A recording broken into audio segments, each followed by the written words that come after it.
Good morning, everybody.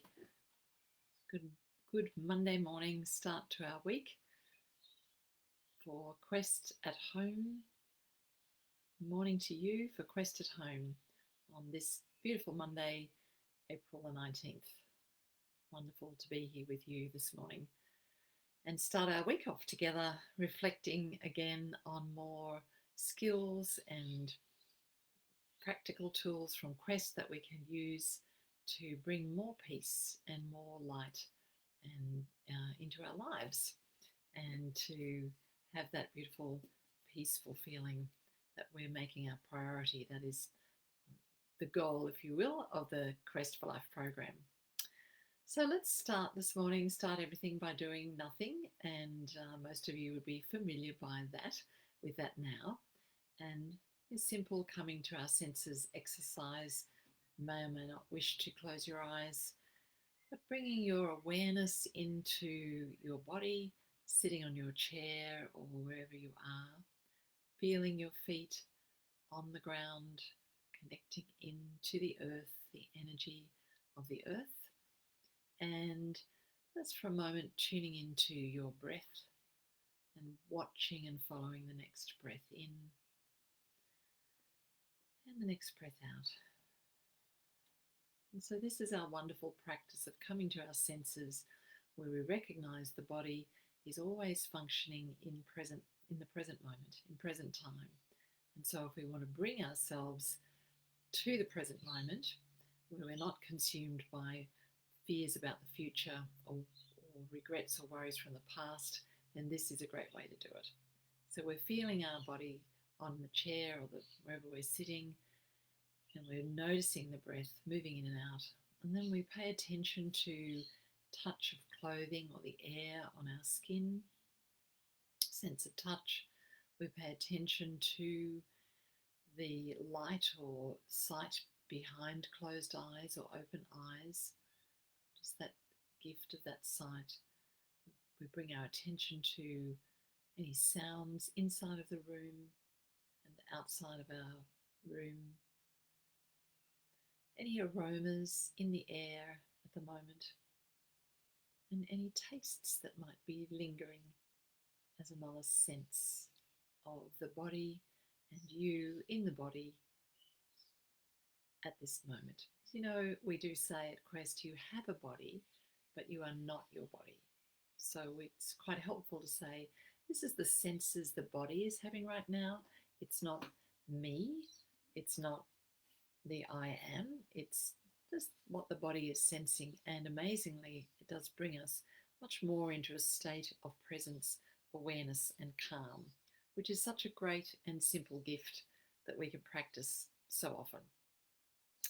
So having said that, our topic today is communication, which we're still addressing that second C, letter C of Petrea's 4 C's, that you can read about in her book, Your Life Matters, or those of you who've been to Quest would have in your manual and your notes from your program. And the second C is so rich and so juicy. There's so much to explore in it. And today and this week we'll be exploring communication. And so I wanted to start off with setting that stage. I know those facilitators will be looking at our formula that we teach you and some of the skills of communication. But as I just said in the intro, often people don't realize that communication is a set of skills, and it's a set of skills that we learn primarily in childhood. And that is why you'll often perhaps be aware that you sound just like your mother or your father, particularly when talking to children, and that you hear their voice and their tone coming out of your mouth and you go, wow, my brain, of course, has imprinted those voices, those tones very, very strongly because I was a child. My brain was super plastic. I was very focused on them because they were shaping and creating my reality at the time. So mostly our communication skills were learnt from our parents, the two people that maybe it was a mother and a grandmother, the two people that you heard and were around talking to you the most. You not only observed them talking to you, you observed and felt them talking to each other. And you learned a lot there about what is acceptable to communicate, what tones of voice are acceptable and not acceptable. You learned about whether we talk about feelings in our family or we don't talk about feelings. You learned about whether people were spoken to with respect or not. You might have had those words for it. And that can often be the issue when we grow up, is that we think what is normal is whatever we experienced in our family of origin. And that can be a wonderful thing. And it can also be a limited thing, because we don't know that our experience perhaps has been limited or negative or damaging until we take those skills out there on the road and try and use them with other people, and they don't like the way they talk, or they don't understand our communication, or they think we're rude, or they think we talk too much, or whatever. Right? Many variables. So I just want to bring that to your awareness first up, that when we talk about communication, and I hope that all of you might have had a chance either at work or at school, but these days most people have had an opportunity at some point to learn communication skills, and it really is worth doing. You know, when I start working with people therapeutically or teaching them to be counselors and therapists, they often say that it's like learning a whole new language. And it is, because in speaking for a conversation to be healing emotionally, we have to be very particular with our words and our tone of voice. And when the agenda is to have people feel emotionally safe, then we don't use harsh tones, we don't use cruel words, we don't use dismissive tones and gestures. We think carefully about how we frame questions and answers. And that might seem artificial at times. People think, oh, you don't therapize me or don't counsel me. But there's so much research now with the neurology, the neuroplasticity, to say the reason we do this is that it is helpful to the brain. It balances the brain. A soothing tone of voice, an emotionally regulating tone of voice, which means calming. Regulating is the fancy scientific word for calming. Tone of voice and soothing and comforting words are tremendously valuable to our brains. And this is why the communication shows up in our second C when we're talking about commitment to our own life. Because it is often a shock when we realize and we start to hear the communication we have going on inside our heads to ourselves. And when we start perhaps to recognize that, do we have people in our lives who know how to be soothing and calming and comforting to us? Or were we raised with, oh, you'll get over it, you'll be right, you didn't hurt the footpath, there's nothing wrong with you, back up, some version of that, right? Crying, no good crying over spilt milk, doesn't do any good. This is, I want to say to you, this is old-fashioned communication. This is not what we know now about how to have a calm, peaceful, balanced brain. That is how to have a shut down, defended, what they would call an over-regulated brain, a brain that isn't allowed to talk about feelings or show emotion or connect emotionally with other people. And that can get us through life until we hit one of the D's that usually brings us to quest. So a trauma, a divorce, a death, a diagnosis, all the things that depression we come for. And when we're in those dire emotional circumstances, we need soothing and comforting and acknowledging and accepting and expressed wisdom about feelings. We don't need questioning and bossing around and telling us to get over ourselves and why can't we do this. So I'm sure many of you have had the experience where one of the things that's kept hurting you when you've been struggling is that the people around you have not been able to offer you supportive, welcome, comforting communication. That can be a real difficulty when we discover that we can't talk to in the way we need to our family, our friends, our partners, our loved ones. It can be quite shocking. And yet the research found that the people who had way better than expected outcomes with life-threatening diagnoses, one of the characteristics of them was that they were able to communicate with others about how they were feeling, and they had relationships in their lives where others could communicate with them back about how they were feeling. So they could share their emotional worries, concerns, and states. And it didn't feel awful.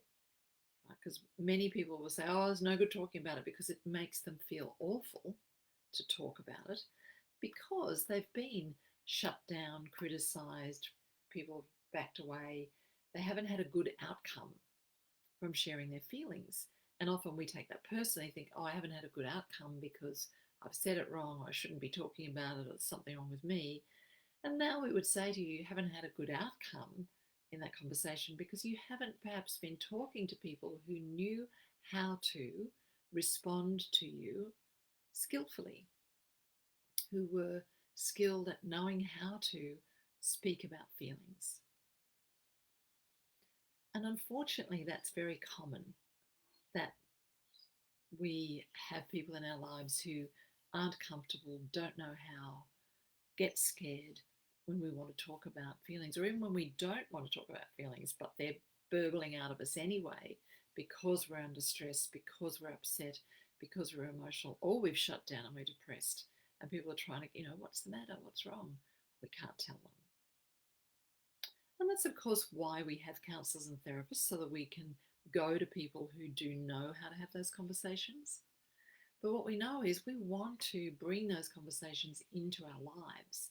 And so looking at communication skills is such a rich and wonderful thing to do in our lives. And I'm really encouraging you to research it, not to think, oh, I should know. If I don't know, I can't know, or nobody in my life knows how to talk to me, so that's the end of that. It's like, no, everything's on Google.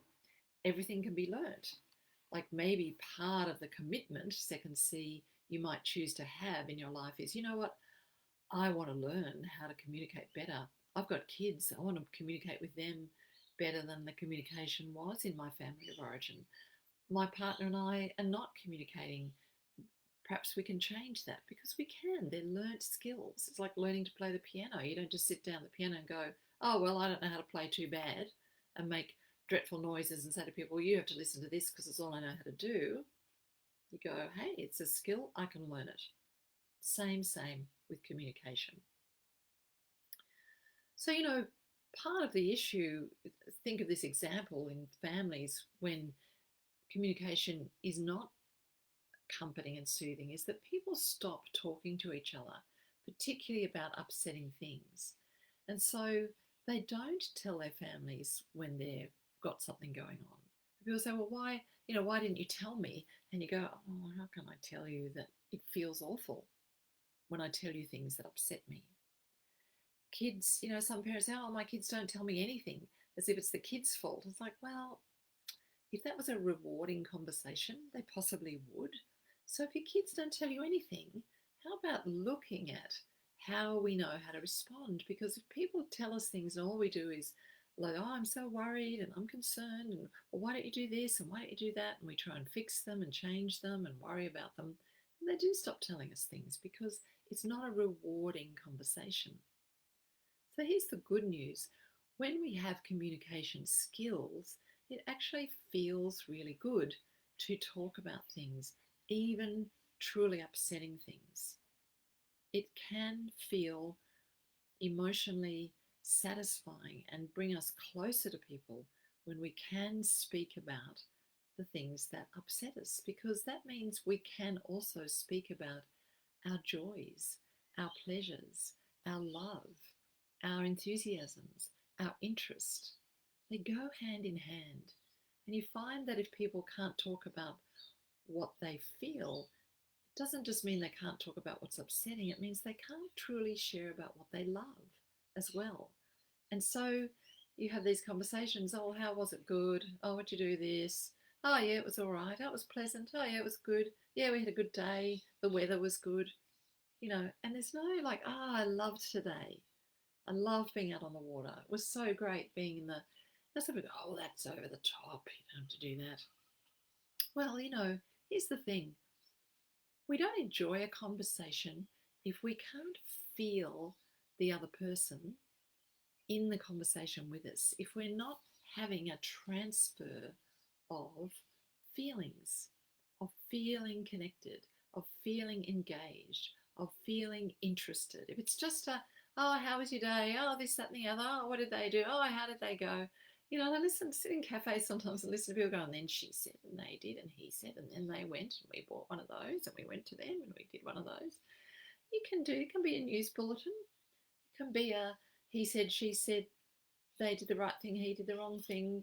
Let's all sit around and judge them. It can be that. But how does that feel?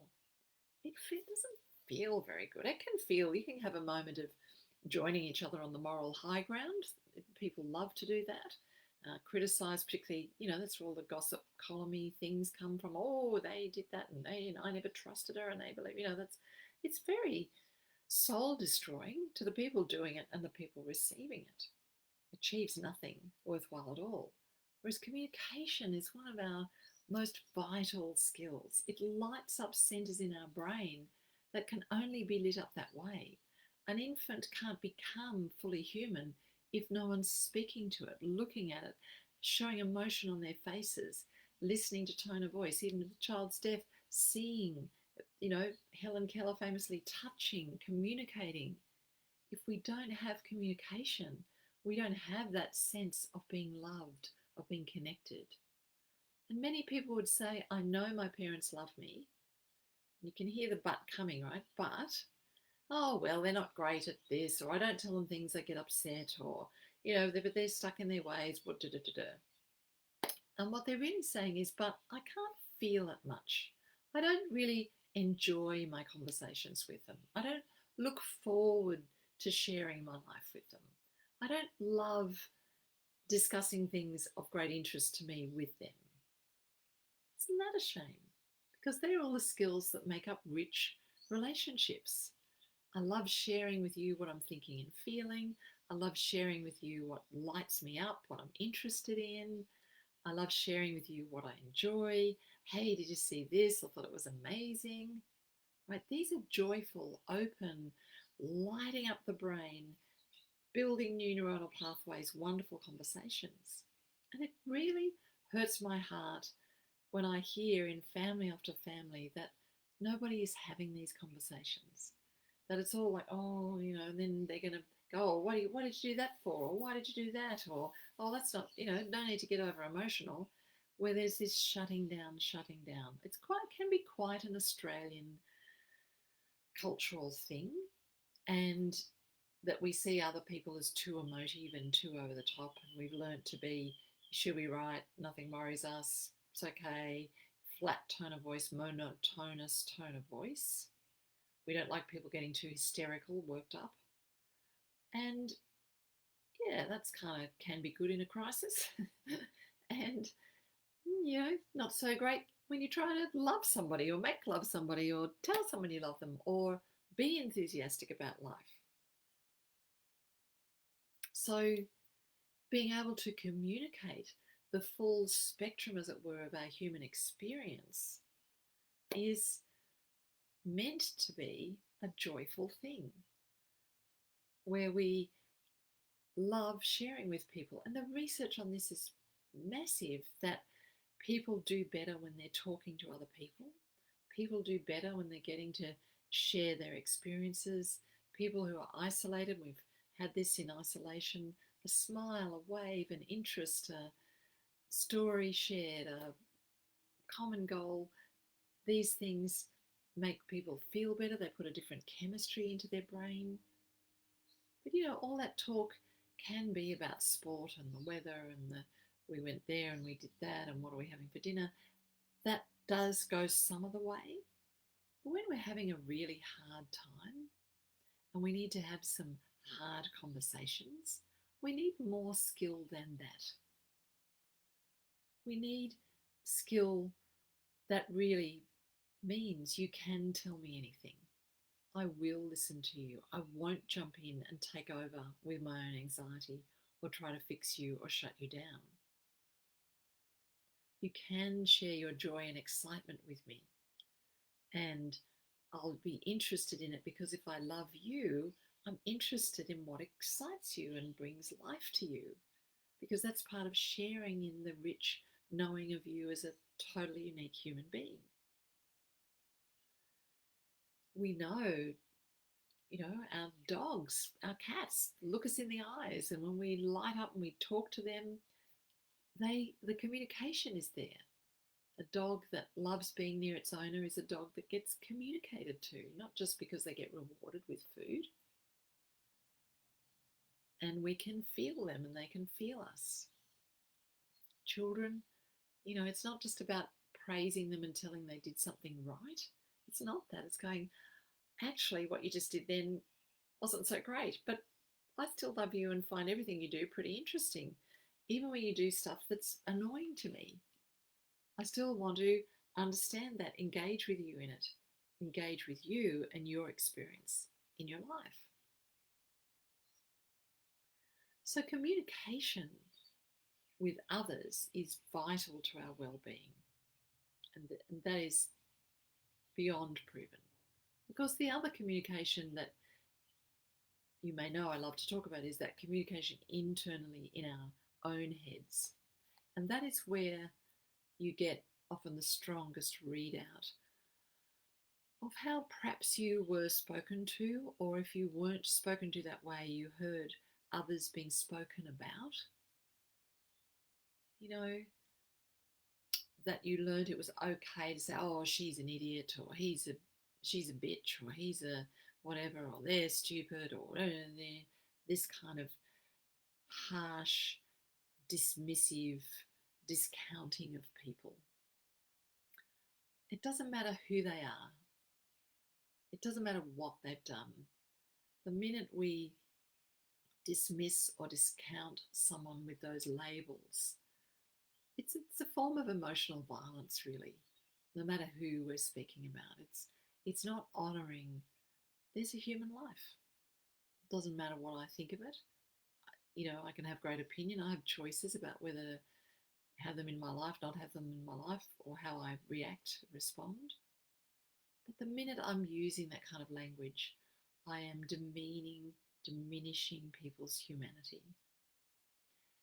And I bring that to your attention because I know so many people use that language about themselves to themselves. Oh, there I go again. I'm so stupid. I'm such an idiot. I'm a horrible person. Why did I do that? This fear of ourselves, this willingness to write ourselves off as not worthy of the love and attention we'd hopefully give to anyone. Though I know that's not true sometimes. When people get on to those Facebook pages where they're really pouring vitriol, the haters, the trolls, the people. I mean, this is violence, and this is a misuse of communication. And I know that people with depression and anxiety often, usually, most of the time, have this kind of communication going on inside their own heads. And this is a communication we really do need to address, because this speaks to, if I'm not someone I love and can't be interested in, wow, what was going on there that I just said that? Or, oh, gee, I can do things that are not very smart sometimes. That's just weird, right? I did miss that completely. Whoa, I didn't see that, but I did see that. Like, to overcome this biased self-view is one of the main parts of this second C, commitment to our own life. So we are committed to having a quality of life internally and externally.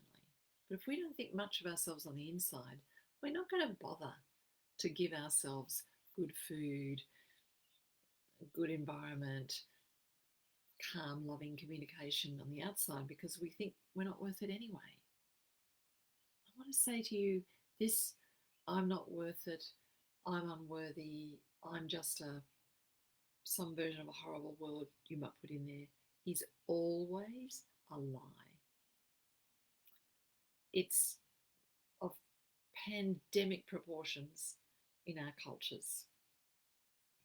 I am so sorry that any of you have ever had anyone suggest to you that that was the truth about who you are and didn't honour and respect your humanity, your right to be respected as a human being, showing up on planet Earth, doing their best to have a life,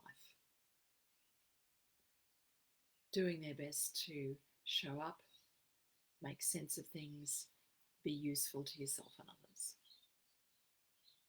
Doesn't mean we're perfect, get it right all the time, but we are worthy of respect.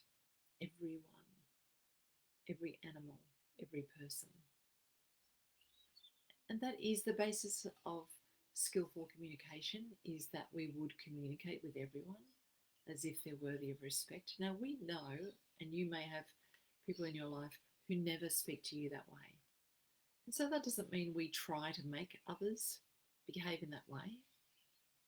We treat them with respect, and indeed we may not speak to them very often because we also take care of, I don't spend time around people who don't know how to treat me with respect. And whether that's because I'm a woman, or whether that's because of my age, or whether that's because of they just don't like the look of me or my race or whatever that is, I don't choose to spend time around people who don't know how to respect who I am.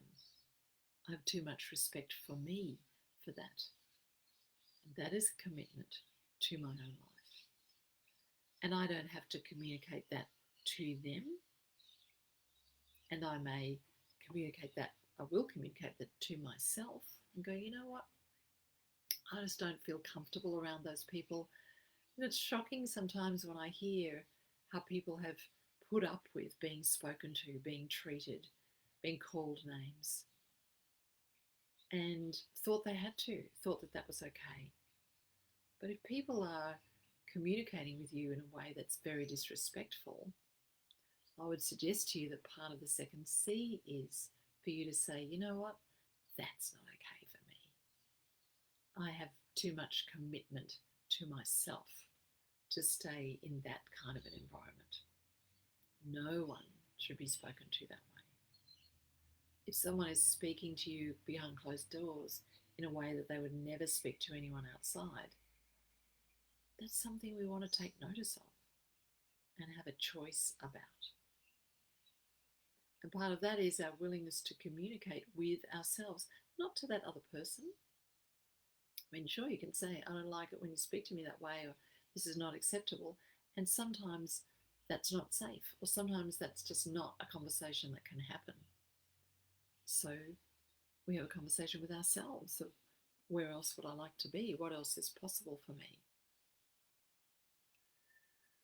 So this topic of communication and commitment to our lives is a huge one, and I'm so glad that we're spending the whole week on it and delving into it. And I do suggest that you research it and become aware of your communication and whether it brings you joy and brings you satisfaction and feels like your relationships are better for it, you're better for it. And if it doesn't, there are skills you can learn to make that happen, which is great news possibly. And you can learn them online, you can learn them on YouTube, you can watch videos. You can do everything online now, so fabulous. So communication to ourselves and to others with respect, with dignity, with love is one of the best ways to show a true commitment to the quality and the value of our own lives. And when we want a better than expected outcome with whatever is troubling us, this is a very, very important skill set to look at. So I hope there's been some food for thought for you this morning, and that's been helpful. And I look forward to seeing you again next Monday, and our other presenters, facilitators, will carry on with the theme of communication this week. Hope you have a wonderful day, everybody. See you next Monday.